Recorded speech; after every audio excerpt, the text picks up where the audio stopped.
दोस्तों, क्या आपने कभी सोचा था कि दुनिया के सबसे खूबसूरत और अमीर शहरों में से एक लॉस एंजलिस कभी इस तरह जलकर खाक हो सकता है? जी हां, अमेरिका का ये ग्लैमरस शहर इन दिनों भयंकर आग की लपटों में है, और वो भी इतनी तीव्रता के साथ देखने वाला यकीन ही नहीं कर पाता कि ये असल में हो रहा है या ये कोई फिल्म का सीन है। ये विजुअल्स इतने डरावने और अननेचुरल हैं कि फिल्मी सीन की तरह लगते हैं।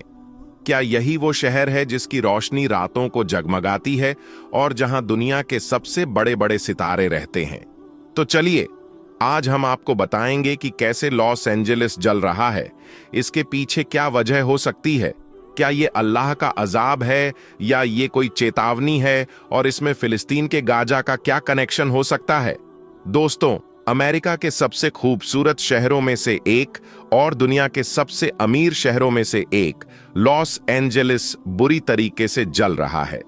इतनी बुरी तरीके से कि वहां से लगातार जो विजुअल्स आ रहे हैं वो इतने खतरनाक और अननेचुरल है कि पहली नजर में तो इन्हें देखकर आपको ये महसूस नहीं होगा कि ये दुनिया का कोई ऐसा शहर है जो बहुत ही शानदार हुआ करता था। दिल को दहला देने वाले इन फोटो और वीडियोस को देखकर हल्का दिल रखने वाले लोग भी इन्हें देख नहीं सकते। अब तक करीब 2 लाख लोग वहां से भाग चुके हैं, क्योंकि या तो उनका घर जल चुका है या फिर आग में आने वाला था। इससे भी बड़ा आंकड़ा ये है कि जिन लोगों को घर छोड़ने की चेतावनी दी जा चुकी है, उनकी जो तादाद है वो उससे भी ज्यादा है। शहर के अंदर मौजूद 12,000 से ज्यादा मकान पूरी तरह से जलकर राख हो चुके हैं। आम लोग ही नहीं बल्कि सेलिब्रिटीज भी अपना घर-बार छोड़कर भाग निकले हैं। वजह यह है कि लॉस एंजलिस कोई आम शहर नहीं है, ये अमेरिका के सबसे एडवांस और सबसे कीमती इलाकों में से एक है। यहाँ बड़े बड़े सेलिब्रिटीज, पॉलिटिशियन और मशहूर लोग रहते हैं। तो यही वजह है कि ये आग अमेरिका के लिए इतिहास का सबसे बड़ा नुकसान साबित हो सकती है। एक्सपर्ट्स का अनुमान है कि अगर आग पर काबू पा लिया गया तो अमेरिका को इस आग की वजह से लगभग $150 बिलियन का नुकसान हो सकता है। अगर इस आग पर काबू नहीं पा लिया तो ये खर्चा जो है, ये नुकसान जो है, ये बहुत ज्यादा हो सकता है। और अगर अमेरिका इस शहर को पहले जैसा बनाना चाहता है तो इसके लिए करीब 10 साल का वक्त लग सकता है। दोस्तों, जब हम अल्लाह की ताकत और उसकी सजा, उसके अजाब के बारे में सोचते हैं तो हमें याद आता है कि अल्लाह ने कई बार इंसानों को उनके गुनाहों की सजा दी है। ये सिर्फ इतिहास का हिस्सा नहीं, बल्कि आज भी हम देख सकते हैं कि जब लोग अपने कर्तव्यों को नजरअंदाज करते हैं और इंसाफ की धज्जियां उड़ाते हैं तो अल्लाह अपना अजाब जरूर भेजता है। जहां जहां पर भी नाइंसाफी होती है, वहां पर अल्लाह तबारक व ताला लोगों को ये बताता है कि सबसे बड़ा हाकिम मैं हूं, सबसे बड़ा क्रिएटर मैं हूं। लॉस एंजलिस में जो भीषण आग लगी है, क्या ये एक चेतावनी नहीं हो सकती? अब सवाल ये है कि ये आग क्यों और कैसे लगी, और इस आग का फिलिस्तीन के गाज से क्या कनेक्शन है। पहली बात, जैसा कि हमारे देश में कई राज्य है, वैसे ही अमेरिका में भी लगभग 50 राज्य मौजूद हैं। इन्हीं में से एक कैलिफोर्निया है जो समंदर के किनारे पर बसा हुआ है। अब अगर आप इसे ग्लोब करके देख पाएंगे कि ये अमेरिका के सबसे पश्चिमी छोर पर है। समुद्र के किनारे होने की वजह से यहां का मौसम बाकी जगहों के मुकाबले बहुत अजीब होता है। इसी वजह से यहां की हवाएं काफी तेज होती हैं और नमी की कमी भी रहती है, जिससे सूखा रहता है। और जब भी कोई छोटी सी चिंगारी लगती है तो उसे फैलने में ज्यादा वक्त नहीं लगता। समंदर के किनारे होने की वजह से यहाँ की हवाएं आग को एक जगह से दूसरी जगह आसानी से पहुंचा देती है। अब तक इतिहास में कई बार यहाँ पर आग लगी है, और 2020 में भी एक बड़ी आग लगी थी जिसकी वजह से काफी नुकसान हुआ था। उस वक्त कहा गया था कि एक छोटी सी चिंगारी से आग लग गई थी। अब आप में से बहुत सारे लोग सोच रहे होंगे कि ऐसी आग कैसे लग सकती है, और अगर आग लग भी गई हो तो अमेरिका जैसा सुपर पावर देश, उसके पास उसे काबू पाने की तकनीकी ताकत है, फिर ये आग पूरे शहर को कैसे जलाती जा रही है। दोस्तों, बात यह है कि लॉस एंजलिस और आसपास के इलाके आमतौर पर बहुत सूखे रहते हैं। यहाँ पर बारिश कम होती है, हवाएं तेज चलती हैं और नमी की कमी होती है। यही कारण है कि यहाँ पर आग लगने का खतरा हमेशा बना रहता है। अगर आग लग जाए तो समंदर के किनारे की हवाएं उसे कई किलोमीटर तक फैला सकती हैं। लेकिन इस बार की आग पुराने सभी मामलों से कुछ अलग और अजीब है। इस आग की वजह से सोशल मीडिया पर कई थ्योरीज फैल रही हैं। लोग कह रहे हैं कि शायद इस बार की आग में कोई साजिश है। जो इलाके इस आग की चपेट में आए हैं वो लॉस एंजलिस के 4 अलग अलग इलाकों में फैले हुए हैं, जो एक दूसरे से काफी दूर दूर है। अगर ये आग कुदरती थी तो क्या ये चारों जगह एक साथ लग सकती थी? ये सवाल तो जांच के बाद ही साफ होगा, क्योंकि अभी आग पर काबू पाने की कोशिशें जारी हैं। अब एक और अहम बात यह है कि हॉलीवुड का मशहूर इलाका, जिसका साइन भी हम अक्सर इंटरनेट पर देखते हैं और जहां पर दुनिया भर से लोग घूमने आते हैं, वो भी इस आग की चपेट में आ चुका है।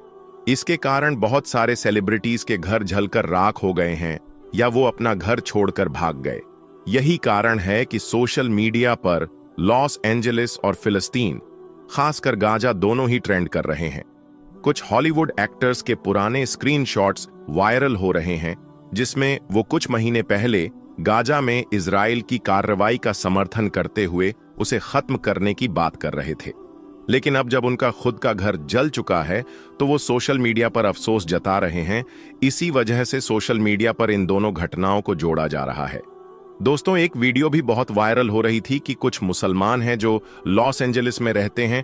वहां पर आग को रोकने के लिए सभी लोग अपनी अपनी कोशिशें तो कर ही रहे हैं, लेकिन कुछ चंद मुसलमान हैं जिन्होंने अजान देना चाहा और अजान दी ताकि ये अल्लाह का जो अजाब है या नाराजगी कह ले या ये कुदरती आफत कह ले, ये वहीं पर अजान की आवाज से रुक जाए।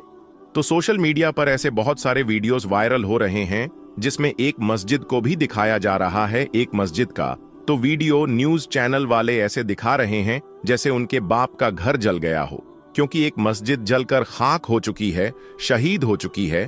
और एक वीडियो ऐसा वायरल भी हो रहा है जिसमें पूरा इलाका जल गया, लेकिन मस्जिद तक बिल्कुल भी आग नहीं पहुंच पाई। सुभान अल्लाह, अल्लाह की कुदरत देखिए। तो दोस्तों, हमें यह समझना होगा कि अल्लाह का अजाब बहुत सख्त होता है। हमेशा हमें अपनी नीयत को साफ रखना चाहिए और सीधे रास्ते पर चलना चाहिए। और ये अमेरिका पर अजाब है या नहीं है, ये तो अल्लाह बेहतर जानता है। लेकिन हम ये बिल्कुल नहीं कह सकते कि वहां के लोग गुनहगार हैं या वहां के लोग फिलिस्तीन का विरोध करते हैं, गाजा का समर्थन करते हैं, वहां जो हो रहा है उसका समर्थन करते हैं या नहीं करते हैं।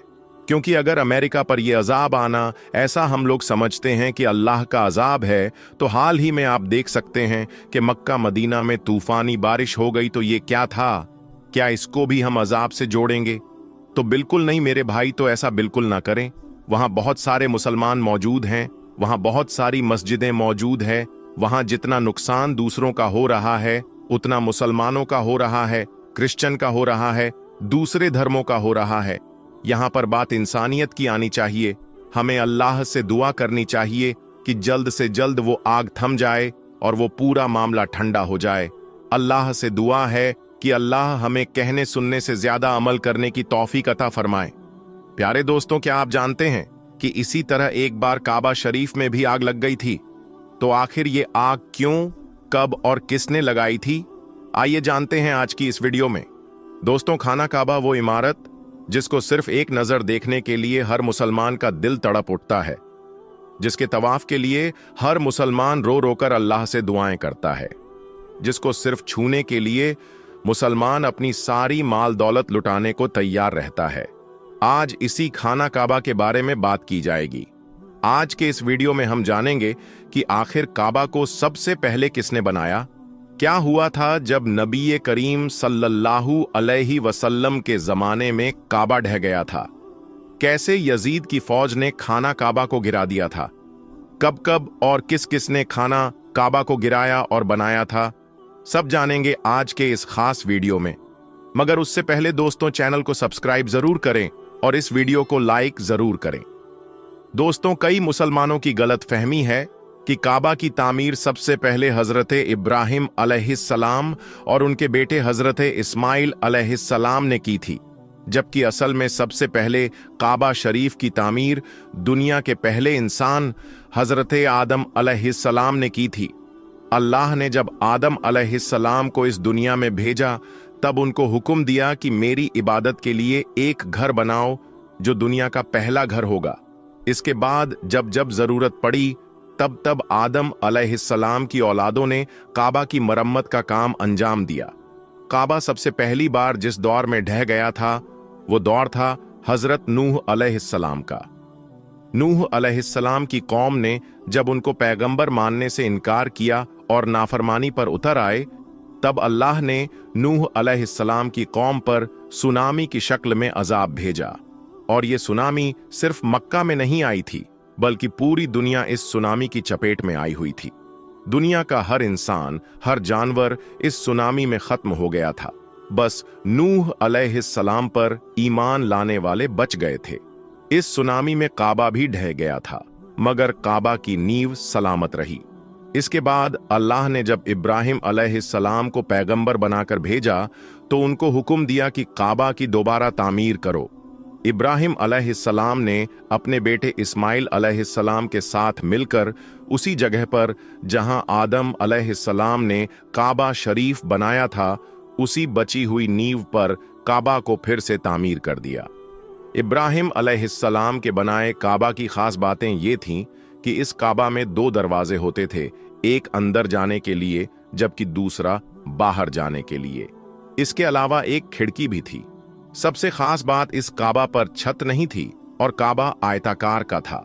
आपको ये जो सेमी सर्कल दीवार दिख रही है, इब्राहिम अलैहिस्सलाम ने यहां तक काबा बनाया था। सन 600 ईस्वी के आसपास जब नबी करीम सल्लल्लाहु अलैहि वसल्लम की उम्र तकरीबन 32 या 35 साल थी, तब मक्का में एक भयानक सैलाब आया था, जिसकी वजह से काबा पूरा का पूरा ढह गया था। मक्का में उस वक्त कई कबीले और खानदान रहते थे, जिनमें से सबसे बड़ा खानदान कुरैश का खानदान था। मक्का के मुशरिकीन उस वक्त इतने जाहिल और कमीने हुआ करते थे कि उनको हलाल और हराम की जरा भी तमीज नहीं थी। मगर हां, खाना काबा की ताजीम और इज्जत उनके दिलों में खूब थी। इसीलिए जब जब काबा की तामीर के लिए सारे कबीलों की मीटिंग हुई तो तय हुआ कि काबा की तामीर सिर्फ और सिर्फ हलाल तरीके से कमाए हुए पैसों से ही की जाएगी। हुआ भी ऐसा ही, मगर लास्ट में पैसे खत्म हो गए, तामीर के लिए साजो सामान कम पड़ गया। इसीलिए मक्का वालों ने हातिम की जगह को छोड़ दिया और उससे पहले ही काबा को मुकम्मल कर दिया। इसके साथ ही मक्का वालों ने काबा का एक दरवाजा और एक खिड़की भी बंद कर दी। खास बात यह थी कि मक्का वालों ने जो काबा तामीर किया था उसमें पत्थर के साथ साथ लकड़ी की ईंटों का भी इस्तेमाल किया गया था। और आगे चलकर इसी की वजह से ही हजरत अब्दुल्ला बिन जुबैर रजी अल्लाहु ताला अन्हु के दौर में काबा में आग भी लग गई थी। तो वो कैसे लगी थी, आप आगे जरूर सुनिए। दोस्तों, सन 680 ईस्वी में करबला के वाकये के बाद जब लानती यजीद मल्लून जबरदस्ती खलीफा बन गया, तब मक्का में हजरत अब्दुल्ला इब्ने जुबैर रजी अल्लाहु ताला अन्हु की हुकूमत थी। ये हजरत अब्बू बकर रजी अल्लाहु ताला अन्हु के पोते थे। यजीद ने इनको अपनी बैत के लिए मजबूर किया, मगर इन्होंने उसको खलीफा मानने से साफ इनकार कर दिया। इसी वजह से यजीद ने सन 683 ईस्वी में हजरत अब्दुल्लाह बिन जुबैर रजी अल्लाहु ताला अन्हु के खिलाफ जंग का ऐलान कर दिया और मक्का पर हमला करने के लिए फौज रवाना कर दी। यजीद की फौज ने मक्का पर हमला कर दिया। अब्दुल्लाह इब्ने जुबैर रजी अल्लाहु ताला अन्हु ने यजीद का खूब डटकर मुकाबला किया। इसी बीच उनको खदशा हुआ कि ये यजीद की मलून फौज खाने काबा को भी नुकसान पहुंचा सकती है। इसी वजह से उन्होंने खाने काबा को चारों तरफ से लकड़ी के बड़े बड़े तख्तों से ढक दिया। मगर हुआ वही जिसका डर था। यजीद की फौज ने पत्थरों से खाने काबा पर हमला कर दिया और इसी हमले में उन लकड़ी के तख्तों में आग लग गई। मैंने आपको बताया था कि जब कुरैश ने खाने काबा की तामीर की थी तब उन्होंने लकड़ी की ईंटों का भी इस्तेमाल किया था। इसी वजह से यजीद की फौज के हमले में खाने काबा में भी आग लग गई और देखते ही देखते खाना काबा ढह गया। खैर, अब्दुल्लाह इब्ने जुबैर रजी अल्लाह ताला अन्हु ने काबा को फिर से तामीर करने का फैसला किया। फिर उन्होंने उसी नक्शे, उसी बुनियाद पर काबा की तामीर की जिस पर हजरत इब्राहिम अलैहिस्सलाम ने तामीर किया था, यानी कि उन्होंने हतीम की जगह को भी काबा में शामिल कर लिया था। इसकी वजह यह थी कि एक बार नबी करीम सल्लल्लाहु अलैहि वसल्लम ने हजरत आयशा रजी अल्लाह ताला अन्हा से फरमाया कि मेरा दिल करता है कि मैं इस काबे को गिरा दूं और उसी बुनियाद पर फिर से तामीर करूं जिस पर हजरत इब्राहिम अलैहिस्सलाम ने काबा तामीर किया था। मगर मुझे खदशा है कि नए नए मुसलमान बने मक्का के ये लोग कहीं फितने का शिकार ना हो जाएं। हजरत अब्दुल्लाह इब्ने जुबैर रजी अल्लाह ताला अन्हु ने नबी करीम सल्लल्लाहु अलैहि वसल्लम की इसी ख्वाहिश को पूरा किया था। मगर ये काबा भी ज्यादा वक्त तक कायम न रह सका। 692 ईस्वी तक अब्दुल्लाह इब्ने जुबैर रजी अल्लाह ताला अन्हु को मुसलमानों ने अपना खलीफा तस्लीम कर लिया था। उधर मलिक बिन मरवान भी अपने आप को खलीफा मानता था। इसी वजह से उसने हज्जाज बिन यूसुफ को फौज देकर मक्का पर हमला करने भेज दिया। हज्जाज बिन यूसुफ वो जालिम बादशाह था जिसके जुल्म की दास्ता बयान नहीं की जा सकती। उसने मक्का पर इतनी जालिमाना तरीके से हमला किया कि खाने काबा तक को नहीं छोड़ा। उसने खाने काबा पर पत्थरों से हमला कर दिया, काबा की दीवारों को कमजोर कर डाला। यहां तक कि हज्जाज बिन यूसुफ ने हजरत अब्दुल्लाह इब्ने जुबैर रजी अल्लाह ताला अन्हु को खाने काबा के सामने सूली पर चढ़ाकर शहीद कर दिया था। ये वो वक्त था जब खाने काबा भी खून से रंग दिया गया था। हज्जाज बिन यूसुफ ने कमजोर हो गए काबा को गिरा दिया और फिर से उसी नक्शे पर काबा को तामीर किया जिस पर मक्का के कुरैश कबीले ने किया था। यानी हज्जाज बिन यूसुफ ने हतीम की जगह को फिर से खाने काबा से अलग कर दिया था। इसके बाद कुछ लोगों ने फिर चाहा कि इस काबा को गिराकर नबी करीम सल्लल्लाहु अलैहि वसल्लम ने जैसा चाहा था वैसा काबा बना दें। मगर हजरत इमाम मलिक इब्ने अनस रजी अल्लाह ताला अन्हु ने फतवा जारी किया कि अब ऐसा करना ठीक नहीं, क्योंकि फिर तो हर नया बादशाह अपनी मर्जी से काबा को गिराता रहेगा और बनाता रहेगा। दोस्तों, इसके बाद 930 ईस्वी में खाना काबा में अल्लाह के घर में वो कत्लो गारत, वो खून रेजी हुई जिसकी दास्ता को बयान करना मुश्किल है। दरअसल 930 ईस्वी में शिया इस्माइली फिरका कर्माटियंस ने मक्का पर हमला कर खाना काबा को जबरदस्त नुकसान पहुंचाया। यहां तक कि वो हज का महीना था और मुसलमान हज कर रहे थे। कर्माटियंस बड़ी ही बेदर्दी से कई हाजियों को कत्ल कर उनकी लाशों से जमजम के कुएं को भर दिया था। सन 1626 ईस्वी में भारी बारिश की वजह से खाने काबा फिर से ढह गया था। मगर सल्तनत उस्मानिया के सुल्तान मुराद चौथे ने खाने काबा को दोबारा तामीर करवा दिया। इसके बाद से आज तक कभी भी खाने काबा को पूरी तरह से ढहा नहीं, बल्कि वक्त वक्त पर इसकी मरम्मत जरूर होती रही और सबसे आखिरी मरम्मत सन 1996 में हुई थी। उसके बाद से खाने काबा की दीवारें पूरी तरह से मजबूत और सुरक्षित हो गईं।